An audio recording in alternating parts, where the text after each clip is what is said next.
अस्सलाम वालेकुम। आज की वीडियो में हम करेंगे एक्सरसाइज 10A। ये जो mathematics book 1 D1 7th edition जो न्यू एडिशन आया उसी एक्सरसाइज है ये।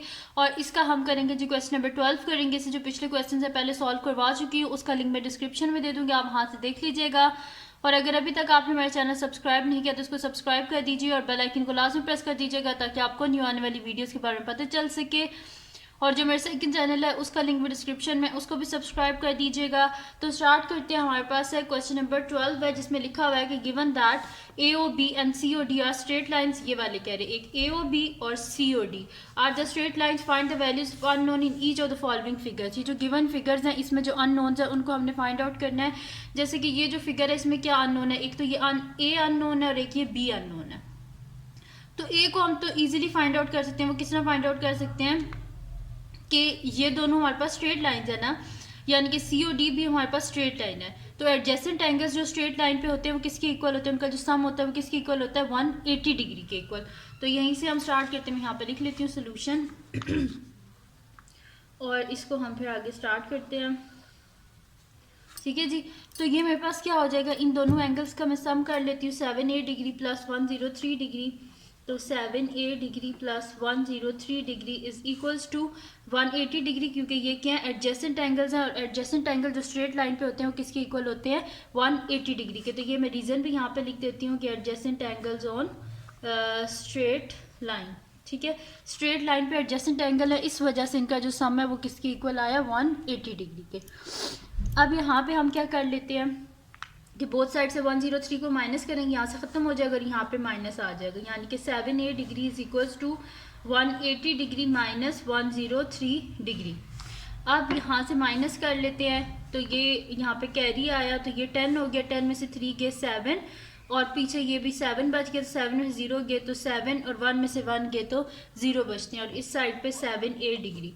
अब हमें क्या चाहिए, ए का आंसर चाहिए, बोथ साइड पे 7 से डिवाइड कर देंगे, 7 और 7 cancel out, A degree is equals to 7 11 77, यानी कि ये क्या आ गया हमारे पास, यहाँ पे आंसर आ गया इसका 11 डिग्रीज। तो हमें ए का आंसर चाहिए तो ए क्या आ गया हमारे पास 11। ठीक है, तो ए का आंसर आ गया हमारे पास 11। अब हमने फाइंड आउट करना है बी को। तो बी कहाँ पे हमारे पास ये है। अच्छा, हमारे पास क्या होता है कि जो वर्टिकली ऑपोजिट एंगल्स होते हैं वो क्या होते हैं आपस में इक्वल होते हैं। तो ये क्या है, दोनों आपस में वर्टिकली ऑपोजिट है। ठीक है, तो इस वजह से हम क्या करेंगे कि इसका जो वर्टिकली ऑपोजिट एंगल्स होते हैं वो आपस में इक्वल होते हैं।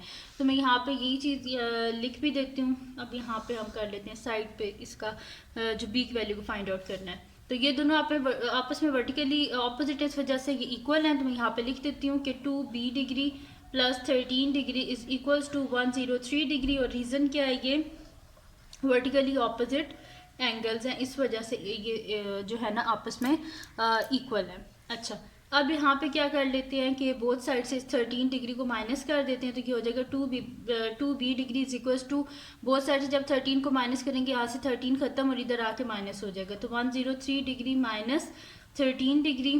तो ये हो जाएगा जी मेरे पास 3 में से 3 गए तो 0 और जब हम 10 में से 1 को माइनस करेंगे तो 90 डिग्री और इधर 2B डिग्री। बोथ साइड पे क्या कर देते हैं 2 से डिवाइड कर देते हैं, डिवाइडेड बाय 2 डिवाइडेड बाय 2, 2 और 2 cancel out, B degree is equals to 245 से 90 होते हैं तो यहाँ पे 45 डिग्री, यानी कि B का आंसर क्या आ गया हमारे पास 45। और यहाँ पे इसका जो A पार्ट है वो कंप्लीट सॉल्व हो गया जिसमें हमारे पास A का आंसर 11 आया है और जो B है उसका आंसर हमारे पास आया है जी 45। अब करते हैं इसका नेक्स्ट पार्ट जो कि है जी हमारे पास इसका B पार्ट। तो B पार्ट है हमारे पास, इसमें हमारे पास यही है ए ओ बी और सी ओ डी दो के हमारे पास स्ट्रेट लाइंस है और इसमें जो अननोन है वो हमने फाइंड आउट करनी है। तो इसमें अननोन के सी डी और ई इसमें अननोन है, तो इनको भी फाइंड आउट करना इजी सा ही है, कोई मुश्किल नहीं है। यहाँ पे भी अगर आप देखें तो हमारे पास जो ये है सी ओ डी जो लाइन है ये क्या है हमारे पास ये एक स्ट्रेट लाइन है। तो एडजेसेंट एंगल्स जो होते हैं स्ट्रेट लाइन पे वो किसके इक्वल होते हैं 180 डिग्री। तो इन सब को हम ऐड कर देंगे और इक्वल किसके लिख देंगे 180 डिग्री के। तो मैं यहाँ पे लिख देती हूँ, सोल्यूशन स्टार्ट करते हैं। तो ये मेरे पास आ जाएगा 62 degree plus 49 degree plus 3C degree is equals to 180 degree. ठीक है, ये स्ट्रेट लाइन है, इस पर ये तीनों एंगल है तो एडजेसेंट एंगल्स है और इनका सम किसके इक्वल होगा 180 डिग्री। और उसका रीज़न भी लिख देते हैं कि ये क्या है, adjacent angles on straight line. ठीक है जी, अब इनको क्या कर लेते हैं, ऐड कर लेते हैं। तो 9 10 11 1 1 कैरी हो गया, 6 + 4 10 + 1 11। ठीक है, तो यहाँ पे क्या आ गया 1 डिग्री आ गया मेरे पास, और प्लस मेरे पास है जी 3c degree is equals to 180 degree. ठीक है जी, ये हो गया। अब क्या कर लेते हैं, यहाँ पे बोथ साइड से ना ये जो 111 है इसको हम क्या कर देते हैं, माइनस कर देते हैं। 111 डिग्री को बोथ साइड से माइनस कर देते हैं, यहाँ से ख़त्म हो जाएगा और इस साइड पे आ जाएगा 3c degree is equal to 180 degree minus 111 degrees. तो ये आ जाएगा 3c डिग्री। अब साइड पे माइनस कर देते हैं 180 में से जो है वो 111, तो ये आ जाएगा 10 है, 10 में से 1 गए तो 9, यहाँ पीछे बचा 7, तो 7 में से 1 गए तो 6 और 1 में से 1 गए तो 0, यानी कि 69 आ गया। तो मैं यहाँ पे लिख देती हूँ 69। बोथ साइड पे क्या कर देते हैं, 3 से डिवाइड कर देते हैं क्योंकि हमें सी का आंसर चाहिए। तो 3 और 3 cancel out, C degree is equals to 3 2 ज़ा 6 एंड 3 3 ज़ा 9। ठीक है, तो क्या आंसर आ गया 23 degree. C degree is equal 23 degree, तो सी का आंसर क्या आ गया हमारे पास 23। ठीक है जी, सी का आंसर आ गया 23। अब फाइंड आउट करते हैं हम लोग नेक्स्ट जो मेरे पास है। ठीक है, अब यहाँ पे देखें कि हमारे पास जो होते हैं वर्टिकली ऑपोजिट एंगल्स जो होते हैं वो आपस में क्या होते हैं, इक्वल होते हैं ना। तो वर्टिकली ऑपोजिट एंगल इक्वल होते हैं, इस हिसाब से हमारे पास क्या है कि जो डी डिग्री है वो किसकी इक्वल है, 3c डिग्री के इक्वल। ठीक है, तो मैं यहाँ पे लिख सकती हूँ कि D degree is equals to 3c degree, D degree is equals to 3c degree. ठीक है जी, ये हो गया मेरे पास। और रीज़न क्या लिख देते हैं कि आपस में वर्टिकली ऑपोजिट एंगल्स हैं। अब सी का आंसर क्या आया था 23, तो D degree is equals to 3 into 23 degree, तो 3 3 ज़ा 9 और 3 2 ज़ा 6, 69 डिग्री। तो डी डिग्री का क्या आंसर आ गया हमारे पास 69 डिग्री, यानी कि डी इज इक्वल्स टू क्या है 69। ठीक है जी, डी का आंसर भी आ गया। अब लास्ट हमारे पास रह गया इसमें और वो है जी ई। अब देखें ये क्या आपस में, ये दोनों वर्टिकली ऑपोजिट एंगल्स हैं, यानी कि E degree is equals to 62 + 49 degree. तो बस इसको साइड पे यहाँ पे कर लेते हैं, इधर नीचे मैं आपको करवा देती हूँ ये। तो यहाँ पे हम लिख देते हैं कि E degree is equals to 62 degree + 49 degree. और रीज़न क्या है कि आपस में वर्टिकली ऑपोजिट एंगल्स हैं। वर्टिकली ऑपोजिट एंगल्स आपस में क्या होते हैं, इक्वल होते हैं। तो E degree is equals to दोनों को ऐड कर लेते हैं, 9 10 11 1 कैरी, और ये क्या हो जाएगा 6 + 4 10 10 + 1 11, यानी कि 111 डिग्री, यानी कि ई आ गया हमारे पास 111। ठीक है, तो जो अननोन है उनको हमने फाइंड आउट कर लिया। सी आया हमारे पास 23, डी आया 69 और ई आ गया हमारे पास 111, और यही हमने फाइंड आउट करना था। तो यहाँ पे बी पार्ट भी इसका सॉल्व हो गया। अब हम करते हैं इसका नेक्स्ट पार्ट जो कि हमारे पास है इसका सी पार्ट। तो सी पार्ट है जी हमारे पास के, हाँ इसमें आपको दिखा देती हूँ पहले फिगर। तो ये रहा जी हमारे पास सी पार्ट। तो अब सी पार्ट भी इजी सा ही है, मुश्किल बिल्कुल नहीं है। तो सी पार्ट में क्या है जी हमारे पास के यहाँ पे है ये दोनों, अगर आप देखें इसमें भी वही चीज़ है कि ए ओ बी और सी ओ डी दो के आप ये स्ट्रेट लाइंस हैं। और यहाँ पे अगर आप देखें तो ये दोनों एंगल्स क्या हैं, वर्टिकली ऑपोजिट एंगल्स हैं। तो वर्टिकली ऑपोजिट एंगल्स जो होते हैं वो आपस में क्या होते हैं, इक्वल होते हैं। तो इस वजह से हम इनको इक्वल रख के ना इजीली यहाँ से हम फाइंड आउट कर सकते हैं। ठीक है, तो मैं यहाँ पे लिख देती हूँ यही चीज़ सोल्यूशन, और इनको इक्वल कर लेते हम कि 7f डिग्री + 5 डिग्री यहाँ पे किसके इक्वल हो जाएगी मेरे पास 2f डिग्री + 35 डिग्री। ठीक है जी, ये हो गया मेरे पास। और रीज़न क्या है कि वर्टिकली ऑपोजिट एंगल्स हैं। ठीक है, जो तो वर्टिकली ऑपोजिट एंगल्स जो होते हैं वो आपस में इक्वल होते हैं। अब हमें क्या चाहिए, f चाहिए। तो f वाली वैल्यूज़ को अलग कर देते हैं, कांस्टेंट को अलग कर देते हैं। तो बोथ साइड से मैं 2f को माइनस कर देती हूँ, तो 7f डिग्री और + 5 degree - 2f degree is equals to 2f degree + 35 degree - 2f degree. ये दोनों हो गया आपस में कैंसिल आउट। अब यहाँ से क्या हो जाएगा 7f डिग्री - 2f डिग्री क्या हो जाएगा 5f degree + 5 degree is equals to मेरे पास क्या आ गया 35 डिग्री। ठीक है जी, ये हो गया। अब बोथ साइड से क्या कर देते हैं हम, 5 डिग्रीज को माइनस कर देते हैं। तो मैं यहाँ पे लिख देती हूँ 5f degree is equals to, यहाँ से कैंसिल आउट हो जाएगा और यहाँ पे आके माइनस हो जाएगा। तो ये हो जाएगा 5f degree is equals to 35 में से 5 को माइनस करें 30 डिग्रीज, बोथ साइड पे 5 से डिवाइड कर देते हैं, 5 और 5 cancel out, f degree is equals to 5 6 30, तो यहाँ पे आ गया 6 डिग्रीज। ठीक है, तो f का आंसर क्या आ गया हमारे पास 6, यानी कि f इक्वल्स टू 6 है हमारे पास। अब क्या हमने फाइंड आउट करना है, अब हमने फाइंड आउट करना है g को। तो हमें क्या बताया हुआ था कि ए ओ बी क्या एक स्ट्रेट लाइन है। तो स्ट्रेट लाइन पे क्या होता है कि जो एंगल्स होते हैं उनका जो सम होता है, एडजेसेंट एंगल्स जो होते हैं साथ में जुड़े हुए जो एंगल होते हैं उनका सम इक्वल होता है 180 डिग्री, यानी कि इन दोनों का जो सम है वो किसके इक्वल होगा 180 डिग्रीज के। तो इधर साइड पे ये मैं आपको करवा देती हूँ। तो ये मेरे पास हो जाएगा कि इन दोनों को ऐड कर लेते हैं, 2f degree plus 35 degree plus 5, ये वाला अब लिख रही हूँ 5g डिग्री प्लस 18 डिग्री, और ये सॉरी 18 है, मैंने 180 लिख दिया है। ठीक है, तो इसको यहाँ से कर देते हैं। ठीक है, तो 18 डिग्री, इसको मैं यहाँ से, ठीक है, तो ये सारे किसके इक्वल हो जाएगा हमारे पास 180 डिग्री के। वो किस वजह से, क्योंकि ये क्या एडजेसेंट एंगल्स हैं स्ट्रेट लाइन पे। तो मैं यहाँ पे लिख भी देती हूँ रीजन के adjacent angles on straight line, इस वजह से इनका जो सम है ना वो हमारे पास किसके इक्वल आया 180 डिग्री के। अब क्या करते हैं, f की वैल्यू क्या आई थी हमारे पास 6, तो इसके बीच में f की वैल्यू को लिख देते हैं। तो ये मेरे पास आ जाएगा 2 into 6 degrees plus 35 degrees plus 5g degree plus 18 degree is equals to 180 degree. ठीक है, अब यहाँ से इसको मल्टीप्लाई कर देते हैं 6 के साथ, तो 2 6 तक क्या हो जाएगा हमारे पास 12 डिग्री। तो मैं यहाँ पे लिख देती हूँ 12 degree plus 35 degree plus 18 degree plus 5g degree is equals to 180 degrees. अब इन सब को हम क्या कर लेते हैं, ऐड कर लेते हैं।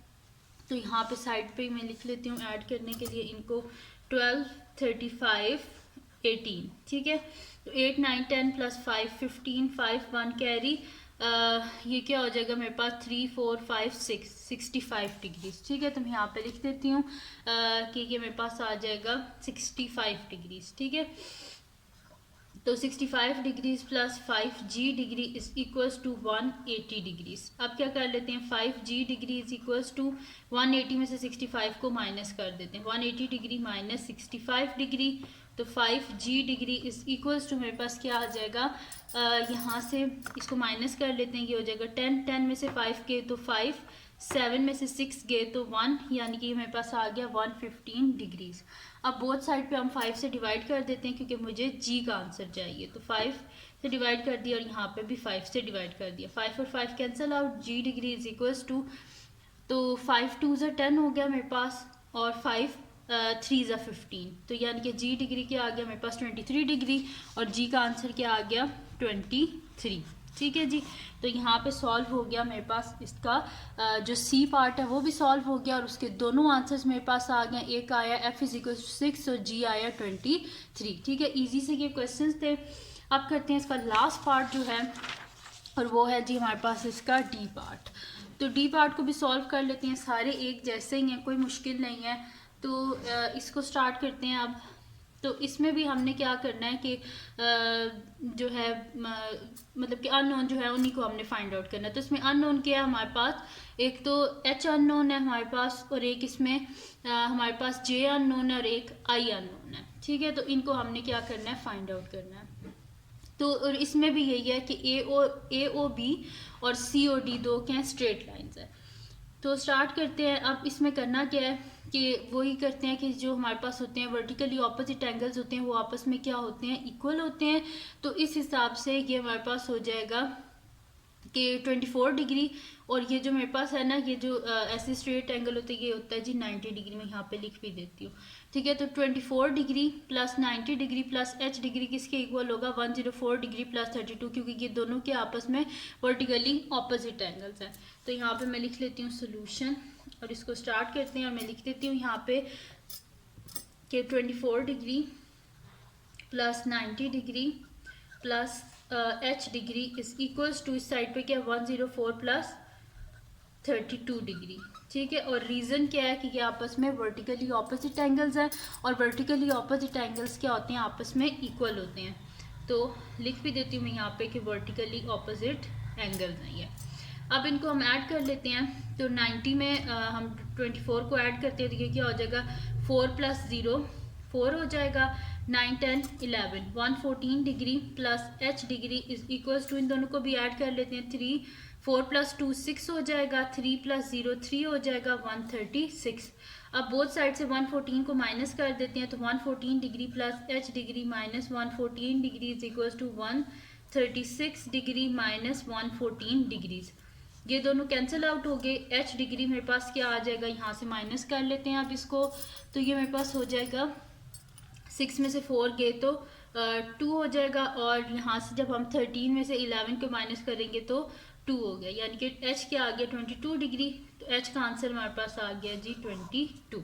ठीक है जी, ये हो गया h का आंसर। अब हमने फाइंड आउट करना है i को। h को तो फाइंड आउट कर लिया, i को फाइंड आउट करना है। तो हमें क्या पता है कि सी ओ डी क्या है, हमारे पास एक स्ट्रेट लाइन है। तो स्ट्रेट लाइन पर जो एडजेसेंट एंगल्स होते हैं उनका सम 180 डिग्रीज के इक्वल होता है, यानी कि 2i degree plus h degree plus 90 degree plus 24 degree किसके इक्वल होगा, हमारे पास 180 डिग्री, क्योंकि ये स्ट्रेट लाइन पे सारे एडजेसेंट एंगल्स हैं।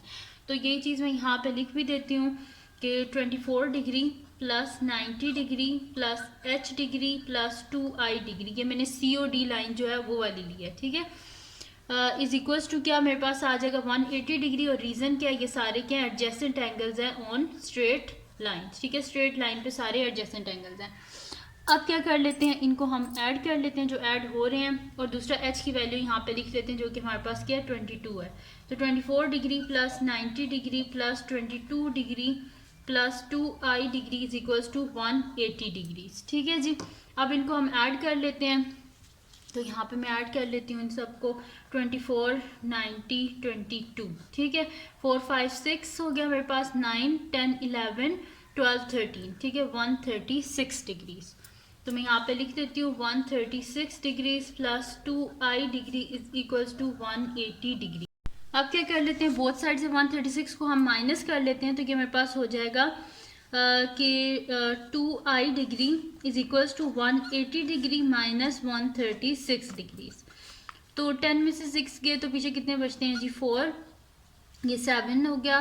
17 में से 13 गए तो पीछे कितने बचते हैं 4, 44, यानी कि 2i डिग्री मेरे पास किसके इक्वल है 44 डिग्रीज के इक्वल। बोथ साइड पर 2 से डिवाइड कर देते हैं, 2 और 2 cancel out, i degree is equals to 2 22 ज़ा 44 होता है। तो 22 डिग्री यानी कि i क्या आ गया मेरे पास 22। ठीक है जी, तो i का आंसर भी आ गया। अब करते हैं इसका जो लास्ट है वो हमने क्या फाइंड आउट करना है, j को फाइंड आउट करना है। तो ये अगर आप देखें तो दोनों क्या है वर्टिकली ऑपोजिट एंगल। तो वर्टिकली ऑपोजिट एंगल्स जो होते हैं वो आपस में क्या होते हैं, इक्वल होते हैं। तो यही चीज़ मैं यहाँ पे लिख देती हूँ कि j degree is equals to 2i degree. तो j degree is equals to 2i degree, और रीज़न क्या है कि आपस में क्या है वर्टिकली ऑपोजिट एंगल्स हैं। ठीक है, तो j degree is equals to 2 और i क्या है मेरे पास 22 डिग्रीज। ठीक है, तो j degree is equals to क्या आ जाएगा, 2 को मल्टीप्लाई करें जब हम 22 डिग्री से, तो ये क्या हो जाएगा 44 डिग्रीज, यानी कि j का आंसर हमारे पास क्या आ गया 44। ठीक है जी, तो ये आ गया मेरे पास इसका आंसर, और यहाँ पे कंप्लीट सॉल्व हो गया हमारे पास इसका डी पार्ट, जिसमें हमारे पास h का आंसर आया 22, i का आंसर आया है 22 और j का आंसर आया मेरे पास 44। ठीक है जी, तो ये थी आज की वीडियो जिसमें मैंने आपको करवाया एक्सरसाइज 10A का क्वेश्चन नंबर 12 कंप्लीट सॉल्व करवा दिया है। तो ये थी जी आज की वीडियो। अगर आपको पसंद आई हो तो उसको लाइक कीजिएगा, मेरे चैनल को सब्सक्राइब कीजिएगा और बेल आइकन को लाजमी प्रेस कर दीजिएगा ताकि आपको न्यू आने वाली वीडियोज़ के बारे में पता चल सके। और जो मेरा सेकेंड चैनल है उसको भी सब्सक्राइब कर दीजिएगा और अपनी दुआओं में लाजमी याद रखिएगा। अल्लाह हाफिज़।